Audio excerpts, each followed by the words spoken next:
ಎಲ್ಲರ ಮನೇಲೂ ಈ ಥರ ಇರಲ್ಲ. ಕೆಲವೊಬ್ರು ಮನೇಲಿ ಚೆನ್ನಾಗಿ ನೋಡ್ಕೊಳ್ಳೋರು ಸಿಗ್ತಾರೆ, ಅವ್ರವ್ರ ಅದೃಷ್ಟ ಅದು. ನಾವೇನು ಮಾಡೋದು, ಹುಡ್ತಾ ಬೆಳೀತಾನೂ ಬಡತನದಲ್ಲಿ ಬಂದು ಒಳ್ಳೆ ಜೀವನ ಅನುಭವಿಸ್ಲಿಲ್ಲ. ಮದುವೆ ಆದಮೇಲೂ ಒಳ್ಳೆ ಜೀವನ ಸಿಗಲಿಲ್ಲ. ಆ್ಯಕ್ಸಿಡೆಂಟ್ ಆದಮೇಲೆ ಅಂತೂ ಜೀವನನ ಎಕ್ಕುಟ್ಟು ಹೋಗ್ಬಿಡ್ತು. ಆ ಜೀವನ ಎಂಥ ನರಕನೂ ಯಾರು ಅನುಭವಿಸೋಕ್ಕಾಗಲ್ಲ, ಅಂಥ ನರಕ ನೋಡಿ ಬಂದ್ಬಿಟ್ಟಿದ್ದೀನಿ. ಸೊ ಇಂಡಿಪೆಂಡೆಂಟ್ ಆಗಿದ್ದೀನಿ. ಅದರಲ್ಲೂ ಸ್ಪೈನ್ ಇಂಜುರಿ ಆದಮೇಲೆ ಬೆನ್ಮೂಳೆ ಕಟ್ಟಾದರೂ ಅರ್ಧ ದೇಹ ಸ್ವಾಧೀನ ಇಲ್ಲ ಅಂದ್ರೂ 4 ವರ್ಷ ಬೆಡ್ ಮೇಲೆ ಮಲಗಿ ಇವತ್ತು ಹೊರಗಡೆ ಬಂದಿದ್ದೀನಿ. ಇವತ್ತು ಹೊರಗಡೆ ಒಂಟಿಯಾಗಿ ಓಡಾಡ್ತಾ ಇದ್ದೀನಿ. ಒಂಟಿಯಾಗಿ ನಾನು ಎಲ್ಲ ಕೆಲಸ ಮಾಡ್ಕೋತಾ ಇದ್ದೀನಿ, ಯಾರದೇ ಸಪೋರ್ಟ್ ಇಲ್ಲದೇ. Hi hello good morning. ಇವತ್ತು 56ನೇ ದಿನದ ವ್ಲಾಗು. ಸೊ ಇವತ್ತು ಬೆಳಗ್ಗೆ ಪೊಲೀಸ್ ಸ್ಟೇಷನ್ ಓಡ್ತಾ ಇದ್ದೀನಿ.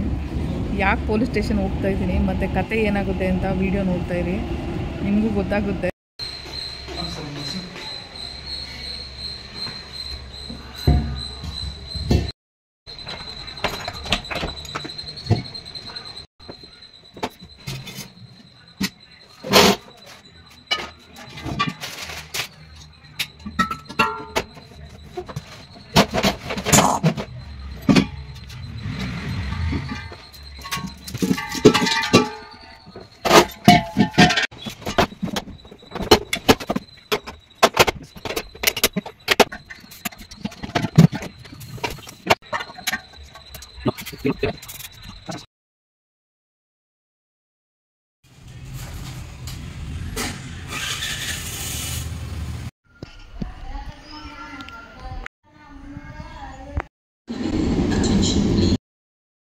ನಾನು ಯಾವ ಸಿಚುವೇಶನಲ್ಲಿ ಇದ್ದೀನಿ, ಏನೆಲ್ಲ ಕಷ್ಟಗಳನ್ನ ಅನುಭವಿಸ್ತಾ ಇದ್ದೀನಿ ಅಂತ ನೋಡಿ. ಫ್ಯಾಮಿಲಿಯವರಿಂದ ಎಷ್ಟೆಲ್ಲ ಕತೆ ಕರ್ಮಗಳು ಬಂದು ಏನೆಲ್ಲ ಲೈಫಲ್ಲಿ ಇಷ್ಟು ಕಷ್ಟಪಡ್ತಾಯಿದ್ರು ನೋವು ಮೇಲೆ ನೋವಾಗ್ತಿದೆ. ಮಾನಸಿಕವಾಗಿ ತುಂಬ ಹಿಂಸೆಗಳಾಗ್ತಿದ್ದಾವೆ.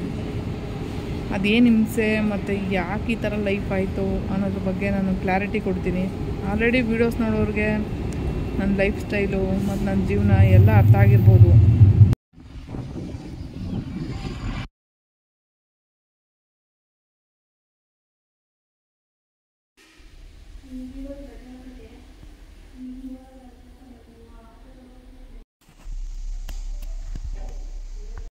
ಸ್ಟೇಷನಲ್ಲಿ ಏನೋ ಅರ್ಜೆಂಟ್ ಕೆಲಸ ಇದೆ ಅಂತ ನನಗೆ ಅವ್ರು ಇನ್ಸ್ಪೆಕ್ಟರ್ ಸಿಕ್ಕಿಲ್ಲ. ಸೊ ಸ್ವಲ್ಪ ರೆಸ್ಟ್ ಮಾಡಿ ಮತ್ತೆ ರಿಟರ್ನ್ ಹೋಗ್ತಾಯಿದ್ದೀನಿ. ಬ್ಯಾಟ್ರಿ ಕೂಡ ಖಾಲಿ ಆಗುತ್ತೆ ಒಂದೊಂದು ಸಾರಿ. ಮತ್ತು ಚಾರ್ಜ್ ಹಾಕೊಂಡು ಊರಲ್ಲಿ ಬೇರೆ ಕರೆಂಟ್ ಇಲ್ಲ, ಮತ್ತು ಬಿಡದಿ ಪೊಲೀಸ್ ಸ್ಟೇಷನಲ್ಲೂ ಕರೆಂಟ್ ಇರಲಿಲ್ಲ.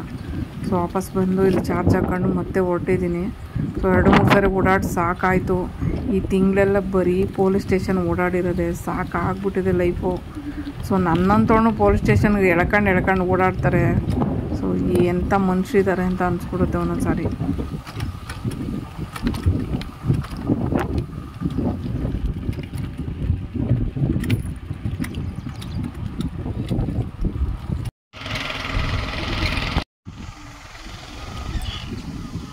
ಜನಗಳೆಲ್ಲ ಟೈಮಿಗೆ ಸರಿಯಾಗಿ ಕೈ ಕೊಡೋಕ್ಕೆ ಕೇಳಿದ್ದೀನಿ. ಗಾಡಿನೂ ಇವತ್ತೇ ಕೈ ಕೊಡ್ತು. ಇನ್ನೂ ಒಂದಷ್ಟು ದೂರ ಹೋಗ್ಬೇಕಾಗಿತ್ತು, ಅಲ್ಲೇ ಸ್ಟಾಪ್ ಆಗಿಬಿಟ್ಟೈತೆ. ನೋಡಿದರೆ ಅದೇನೋ ಅಂತ ಬರ್ತಿದೆ, ಅಲ್ಲಿ ಕಿಲೋಮೀಟರ್ ತೋರಿಸ್ಬೇಕು, ಬಟ್ ತೋರಿಸ್ತಾ ಇಲ್ಲ, ಸ್ಟಾರ್ಟು ಆಗ್ತಿಲ್ಲ ಗಾಡಿ. ಏನೇನೋ ಮಾಡಿ ಅರ್ಧ ಗಂಟೆ 1 ಅವರ್ ಚೆಚ್ಬಿಟ್ಟು ಹಂಗೆ ಅದ್ರ ಮೇಲೆಲ್ಲ ಸಿಟ್ಟು ಬಂದುಬಿಟ್ಟಿತ್ತು ನನಗೆ, ಗಾಡಿ ಸ್ಟಾರ್ಟ್ ಆಗ್ತಿಲ್ಲ ಅಂತ.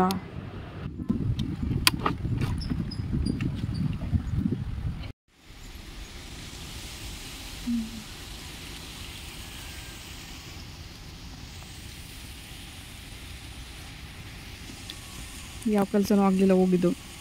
ಇದೇ ರೋಡಲ್ಲಿ 2 ಸಾರಿ ಓಡಾಡೋದು ಸಾಕಾಯ್ತು ನನಗೂ ಹೊತ್ತಾಗಿ. ಇವತ್ತಿನ ಕೆಲಸ ಆಗಲ್ಲ ಅಂತ ಗೊತ್ತಾಯಿತು. ಸೊ ನಾಳೆ ನೋಡಬೇಕದು ಸ್ಟೇಷನ್ ಕೆಲಸ ಏನಾಗುತ್ತೆ ಅಂತ. ಸೊ ಹಿಂಗೆ ಓಡಾಡೋದು ತಲೆನೇ ಕೆಟ್ಟೋಗ್ಬಿಟ್ಟೈತೆ ನನಗಂತೂ. ಸುಮ್ಮನೆ ಅಲ್ಲಿಂದ ಓಡಾಡಿಸ್ತಾರೆ ಅತ್ತಾಗಿ.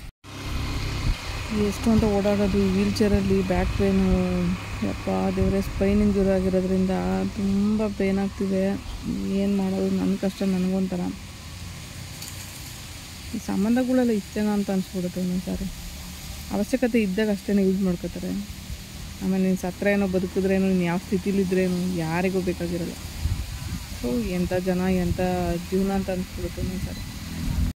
ಇವತ್ತು ಮನೆಗೂ ಹೋಯ್ತಾ ಇಲ್ಲ, ಮನೆ ಕ್ಲೋಸ್ ಮಾಡ್ಕೊಂಡು ಬಂದಿದ್ದೀನಿ. ಸಿಲಿಂಡ್ರ್ ತುಂಬಿಸಿದೆ, 1200 ರೂಪಾಯಿ ಆಯಿತು.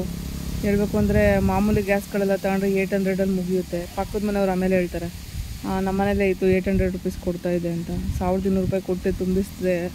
ಆಮೇಲೆ ನೋಡಿದ್ರೆ ಹಂಗಂತ ಹೇಳಿದರು. ಅಯ್ಯೋ ಸುಮ್ಮನೆ ವೇಸ್ಟ್ ಆಯಿತು 400 ರೂಪಾಯಿ ಎಕ್ಸ್ಟ್ರಾ, ಇನ್ನೇನು ಮಾಡೋದು, ಎಲ್ಲನೂ ಮ್ಯಾನೇಜ್ ಮಾಡ್ಕೊಂಡು ಹೋಗ್ಬೇಕು. ಟೆನ್ಷನ್ ಆಗಿಬಿಡುತ್ತೆ. ಇಷ್ಟೆಲ್ಲ ಕಷ್ಟಪಟ್ಕೊಂಡು ಇಷ್ಟೆಲ್ಲ ಒಂದು ಜೀವನ ನಿಭಾಯಿಸ್ತಾ ಇದ್ದೀನಿ, ಯಾರಿಗೂ ಅರ್ಥ ಆಗಲ್ಲ.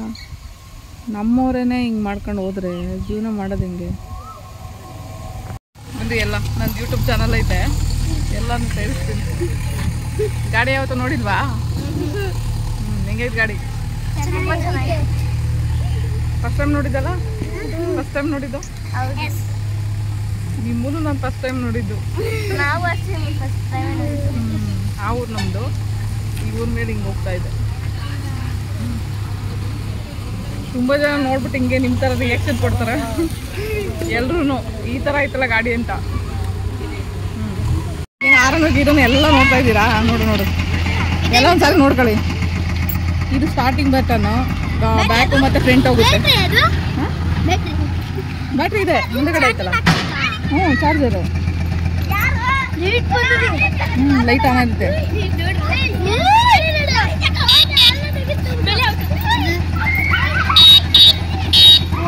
ಸಾಕು ಬಿಡ್ರು,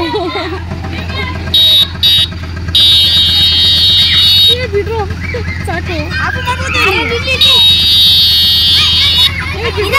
ಅಯ್ಯೋ ಅಲ್ಲ, ಮನೆಗೆ ಹೋಗ್ರಿ ಎಲ್ಲ ಹೋಗ್ರಿ.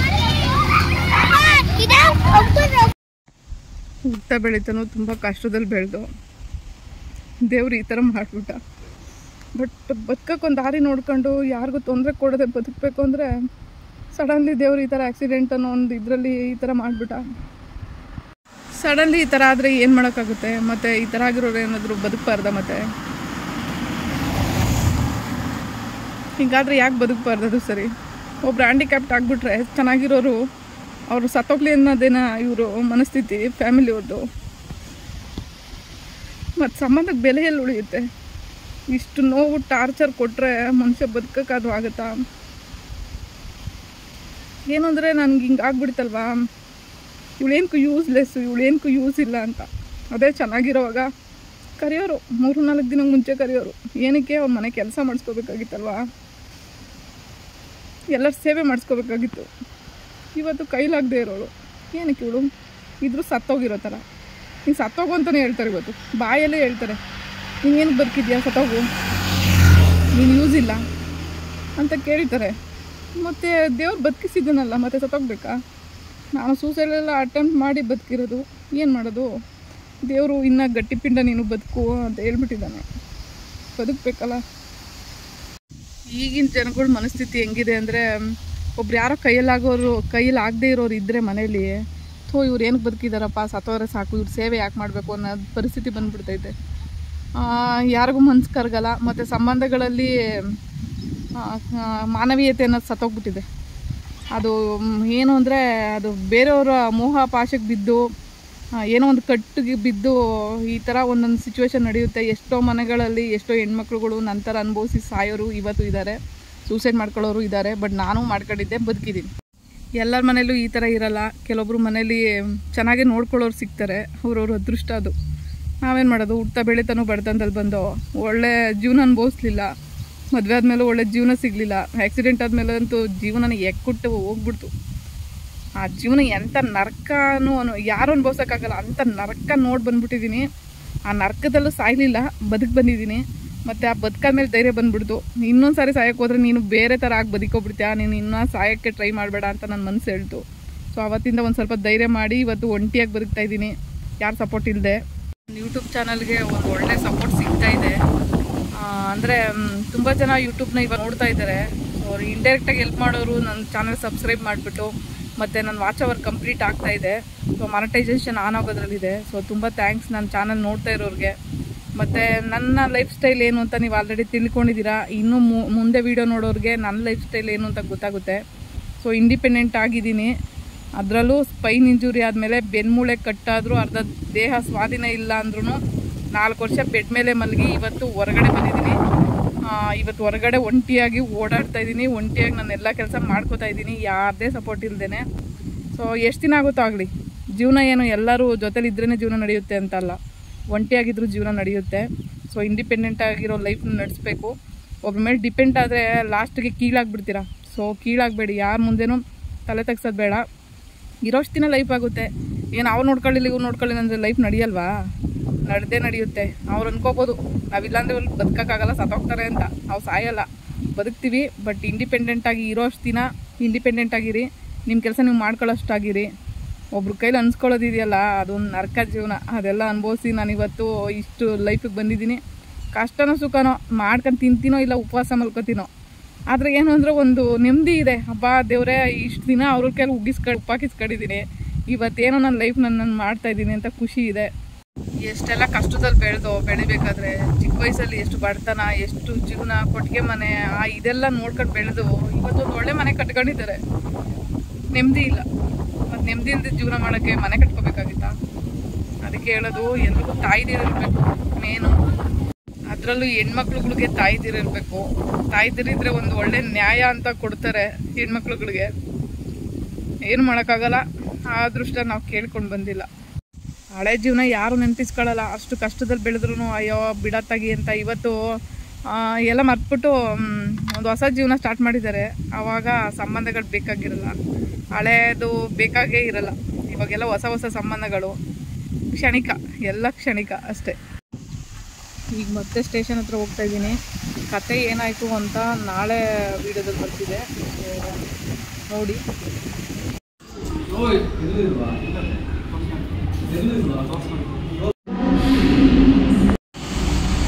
ಮನೆಗೆ ಹೊರಟಿದ್ದೀನಿ. ಸ್ಟೇಷನ್ದು ಕೆಲಸ ಮುಗಿತು. ಎಷ್ಟೊತ್ತಾಗುತ್ತೋ ಗೊತ್ತಿಲ್ಲ. ನಮಗೆ ಆಲ್ರೆಡಿ 7:30 ಟೈಮ್.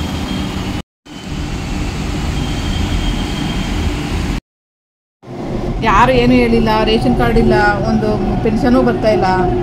ಏನು ಮಾಡಬೇಕು ಗೊತ್ತಾಗ್ತಾ ಇಲ್ಲ ನನಗೂ.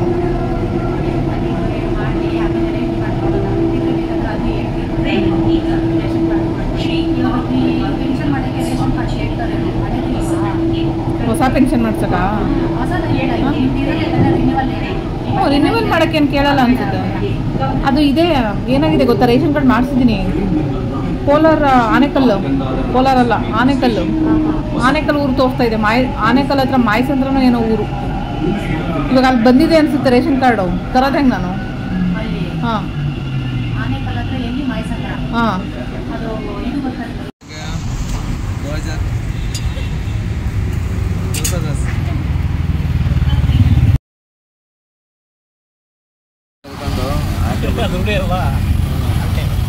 ತಿರುಗಾಕ್ಬಿಟ್ರಾ? ಅಯ್ಯೋ, ಅದು ಏನೋ ಹಸಿರು ಹುಳಿ ಇಷ್ಟ ಆಗಲ್ಲ ನನಗೆ.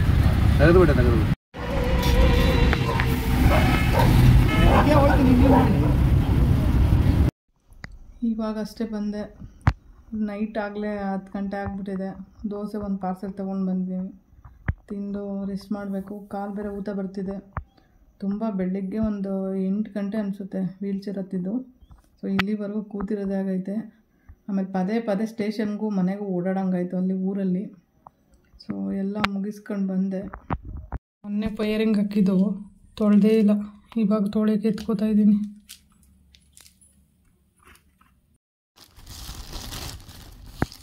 ಊರಿಂದ ಮಾವಿನ ಹಣ್ಣು ತಂದೆ. ಮತ್ತು ಇನ್ನೊಂದು ಸ್ವಲ್ಪ ಆ ಕಡೆ ಎಲ್ಲ ತುಂಬ ಇದೆ. ಆ ಕಡೆ ಎಲ್ಲ ಇದನ್ನ ಮಾಡ್ತಾರೆ. ಇದು ನೋಡ್ತಿರೋರು ಗೊತ್ತಾಗ್ಬೋದು. ಒಣಗೊನೆ ಸೊಪ್ಪು ಅಂತಾರೆ ಇದನ್ನು. ಸೊ ಈ ಸೊಪ್ಪು ಅಂದರೆ ತುಂಬ ಕಣ್ಣಿಗೆ ಒಳ್ಳೆಯದು. ಸೊ ಅದರಿಂದ ನನಗೆ ಇಷ್ಟ ಇದು. ಆ್ಯಕ್ಚುಲಿ ಆ ಕಡೆ ನಾವೆಲ್ಲ ಒಂದು ಡಿಗ್ರಿ ಓದೋ ಟೈಮಲ್ಲೆಲ್ಲ ಜೊತೆಲಿ ಹೋಗಿ ಅವ್ರ ಜೊತೆ ಕೆರೆ ಕಡೆ ಎಲ್ಲ ಕುಯ್ಕೊಂಡು ಬರ್ತಾಯಿದ್ದೋ ಸೊಪ್ಪು ಇದನ್ನು. ಸೊ ಇವಾಗೆಲ್ಲೂ ಸಿಗೋದು ಇಲ್ಲ, ನನಗೆ ಹೋಗೋಕ್ಕಾಗೋದು ಇಲ್ಲ. ಸೊ ಅದಕ್ಕೆ ದುಡ್ಡು ಕೊಟ್ಟು ತಗೊಂಡು ಬಂದೆ ಇದನ್ನು. ತುಂಬ ಜನ ಕೇಳ್ತಾಯಿದ್ರು ವೀಡಿಯೋ ಯಾರು ಮಾಡಿಕೊಡ್ತಾರೆ ಅಂತ. ಕೆಲವೊಮ್ಮೆ ಸ್ಟ್ಯಾಂಡ್ ಇಡ್ತೀನಿ, ಕೆಲವೊಮ್ಮೆ ಯಾರಾದರೂ ಬಂದಾಗ ವೀಡಿಯೋ ಮಾಡಿಸ್ತೀನಿ. ಯಾಕಂದರೆ ವೀಡಿಯೋ ನನ್ನಷ್ಟು ನಾನೇ ಮಾಡಿದರೆ ಅಷ್ಟು ನಾನು ಕ್ಲಾರಿಟಿಯಾಗಿ ಕಾಣಿಸಲ್ಲ ಒಂದು. ಮತ್ತು ನಾನು ವೀಲ್ಚೇರಲ್ಲಿರೋದ್ರಿಂದ ನಾನು ವೀಲ್ಚೇರ್ ಕಾಣೋದಿಲ್ಲ. ಅದಕ್ಕೋಸ್ಕರ ನಾನೇನು ಮಾಡ್ತೀನಿ, ಕೆಲವೊಮ್ಮೆ ಬೇರೆಯವ್ರ ಕೈ ಕೊಟ್ಟು ವೀಡಿಯೋ ಮಾಡಿಸ್ತೀನಿ. ಇಲ್ಲ ಅಂದರೆ ಈ ಥರ ಸ್ಟ್ಯಾಂಡು ಇಡ್ತೀನಿ. ಇದು selfie stick. So selfie stick ಥರ ಯೂಸ್ ಮಾಡ್ಬೋದು, ಮತ್ತು ಸ್ಟ್ಯಾಂಡ್ ಥರನೂ ಯೂಸ್ ಮಾಡ್ಬೋದು. 3 ಲೆಗ್ ಇದೆ ಇದಕ್ಕೆ. ಸೊ ಇವಾಗ ಫಿಕ್ಸ್ ಮಾಡ್ತೀನಿ. ಫಿಕ್ಸ್ ಮಾಡಿಬಿಟ್ಟು ಬೆಡ್ ಮೇಲಿರೋ ಅಂಥದ್ದನ್ನೆಲ್ಲ ಇವಾಗ ಕ್ಲೀನ್ ಮಾಡ್ತೀನಿ ನೋಡಿ.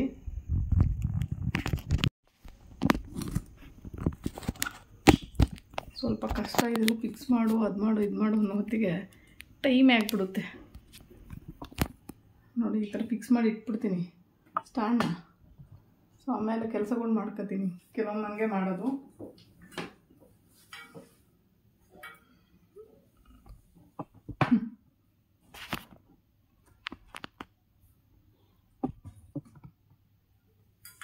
ನೋಡಿ ಎಷ್ಟು ಬೆಡ್ ಮೇಲೆ ಅದು ಇದು ಎಲ್ಲ ಕಸ ಕಟ್ಟಿ ಬಿದ್ದಿದೆ ನೋಡಿ. ಇವನ್ನೆಲ್ಲ ಇಡ್ಬೇಕು ನಾನು.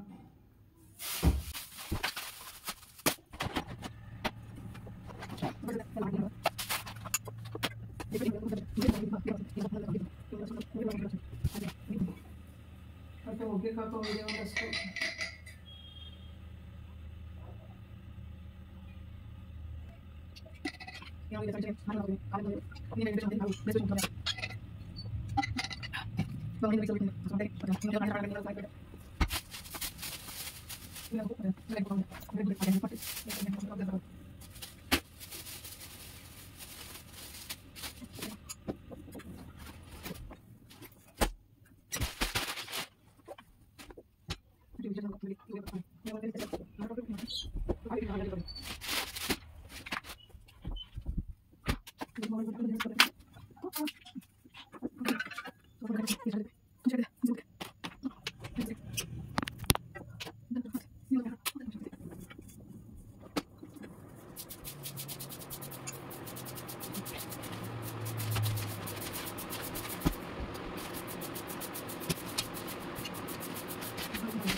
ನೋಡಿ ವೈಟದು ಬೆಡ್ ಇದೆಯಲ್ಲ ಅಲ್ಲ, ಈ ವೈಟದು ಪಿಲ್ಲೋ ಇದ್ರ ಮೇಲೆ ಕಾಲು ಇಲ್ಲಿ ಕಚ್ಚಿದ್ದೀವಿ.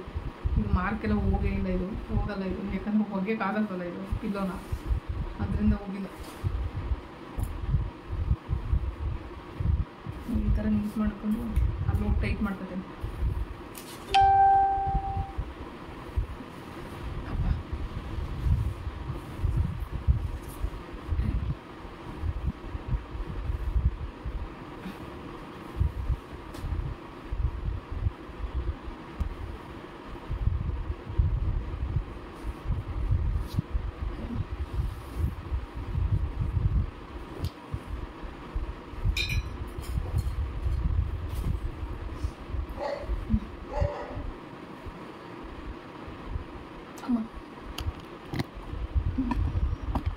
ಆ್ಯಕ್ಚುಲಿ ಸ್ಟ್ಯಾಂಡ್ ತುಂಬಾ ಯೂಸ್ಫುಲ್ ಆಗುತ್ತೆ ಒಂದೊಂದು ಟೈಮ್ಗೆ.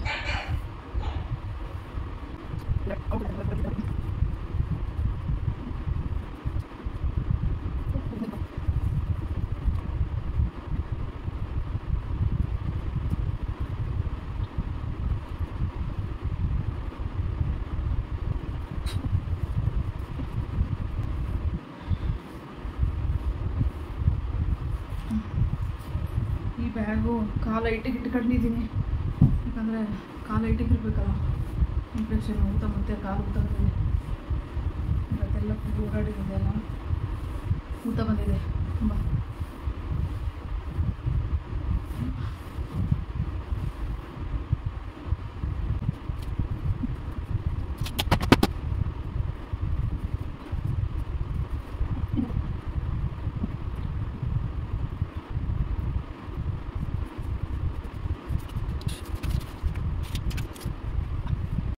ಕಾಲು ನೋಡುವಾಗ ಈ ಕಾಲೇನು ಸೊಟ್ಟಗಾಗಿರೋ ಥರನೇ ಕಾಣಿಸುತ್ತಲ್ವ, ನನಗೆ ಯಾಕೋ ಡೌಟ್ ಆಗ್ತೈತೆ, ಅದಕ್ಕೇನಾದ್ರು ಊತ ಬರ್ತೈತೇನೋ ಅಂತ. ಇದು ನೋಡಿ ನೆಟ್ಟಿಗೆ ಇದೆ, ಸಣ್ಣಗಿದೆ ನೆಟ್ಟಗಿದ್ದು. ಇದು ನೋಡಿ ಈ ಕಡೆ ನೋಡಿದ್ರೆ ಸೊಟ್ಟು ಕಾಣ್ತಾ ಇಲ್ವಾ ನಿಮಗೆ? ನನಗೇನೋ ಸೊಟ್ಟಿಗೆ ಕಾಣಿಸ್ತಾ ಇತ್ತಪ್ಪ, ಅದೇನೋ ಗೊತ್ತೇ ಆಗ್ತಾಯಿಲ್ಲ.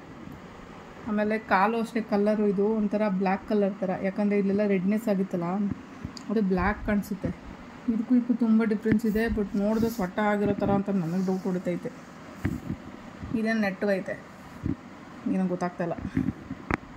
ಒಂದೊಂದು ಸಾರಿ ಅನ್ಕೋತೀನಿ ನಾನು, ಹೆಂಗೂ ಮೂಳೆಗೆ ಮುರಿದೋದ್ರೆ ಗೊತ್ತಾಗಲ್ಲ, ಮೂಳೆ ಬೆಂಡಾದರೂ ಗೊತ್ತಾಗಲ್ಲ, ಕಾಲ ಮೇಲೆ ಏನು ಬಿದ್ದರೂ ಗೊತ್ತಾಗಲ್ಲ, ಸ್ಪರ್ಶ ಇಲ್ವಲ್ಲ.